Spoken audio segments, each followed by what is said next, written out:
ಆರೋಗ್ಯ ಇಲಾಖೆಯಿಂದ ಜಿಲ್ಲಾ ಮಟ್ಟದ ಕ್ರೀಡಾ ಆಯೋಜನೆ. ದೈಹಿಕ ಮಾನಸಿಕ ಆರೋಗ್ಯ ವೃದ್ಧಿಗೆ ಕ್ರೀಡೆಗಳು ಸಹಕಾರಿ.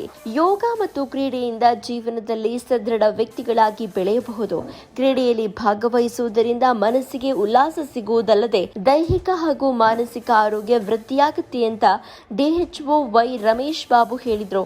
ತಾಲೂಕಿನ ಕರೂರು ಗ್ರಾಮದಲ್ಲಿ ಆರೋಗ್ಯ ಮತ್ತು ಕುಟುಂಬ ಕಲ್ಯಾಣ ಇಲಾಖೆ ವತಿಯಿಂದ ಆರೋಗ್ಯ ಇಲಾಖೆಯ ಸಿಬ್ಬಂದಿಗೆ ಜಿಲ್ಲಾ ಮಟ್ಟದ ಟೆನ್ನಿಸ್ ಬಾಲ್ ಕ್ರಿಕೆಟ್ ಪಂದ್ಯಾವಳಿಗೆ ಚಾಲನೆ ನೀಡಿ ಮಾತನಾಡಿದ ಅವರು, ಪ್ರತಿದಿನ ಕ್ರೀಡೆಯಲ್ಲಿ ತೊಡಗುವುದರಿಂದ ಶರೀರ ಹಾಗೂ ಮನಸ್ಸು ಸದೃಢವಾಗಿ ಆರೋಗ್ಯ ವೃದ್ಧಿಯಾಗುತ್ತೆ ಎಂದರು. ಕ್ರೀಡೆಯಲ್ಲಿ ಜಯಗಳಿಸುವುದೇ ಮುಖ್ಯವಲ್ಲ, ಭಾಗವಹಿಸುವಿಕೆ ಮುಖ್ಯವಾಗಿದೆ.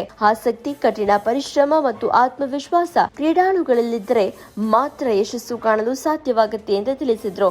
ತಾಲೂಕು ಆರೋಗ್ಯ ಅಧಿಕಾರಿ ಡಾಕ್ಟರ್ ಡಿ ಬಸವರಾಜ್ ಮಾತನಾಡಿ, ಒತ್ತಡದ ಜೀವನದಲ್ಲಿ ಆರೋಗ್ಯ ಕಾಪಾಡಿಕೊಳ್ಳುವುದು ಸವಾಲಿನ ಕೆಲಸ. ಭೋಗ ಜೀವನವು ಆರೋಗ್ಯದ ಮೇಲೆ ದುಷ್ಪರಿಣಾಮ ಬೀರುತ್ತೆ. ಒತ್ತಡ ಮುಕ್ತ ಬದುಕಿಗೆ ಕ್ರೀಡೆಗಳು ಸಹಕಾರಿಯಾಗಿವೆ. ಜೀವನದಲ್ಲಿ ದೈಹಿಕ ಆರೋಗ್ಯ ಬಹಳ ಮುಖ್ಯ.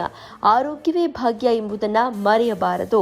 ವಯಸ್ಸಾದಂತೆ ಒತ್ತಡದ ಕಾರಣಕ್ಕೆ ನಾನಾ ಕಾಯಿಲೆ ಬರುತ್ತವೆ. ಆರೋಗ್ಯ ಕಾಪಾಡಿಕೊಳ್ಳಲು ದಿನನಿತ್ಯ ಯೋಗ ಅಭ್ಯಾಸವನ್ನ ಮಾಡಿ. ಕ್ರೀಡೆಯು ಜೀವನದ ಭಾಗವಾಗಬೇಕು. ಕ್ರೀಡಾ ಚಟುವಟಿಕೆಯಿಂದ ಮಾನಸಿಕ ನೆಮ್ಮದಿ ಸಿಗುತ್ತೆ ಅಂತ ಅಭಿಪ್ರಾಯಪಟ್ಟರು.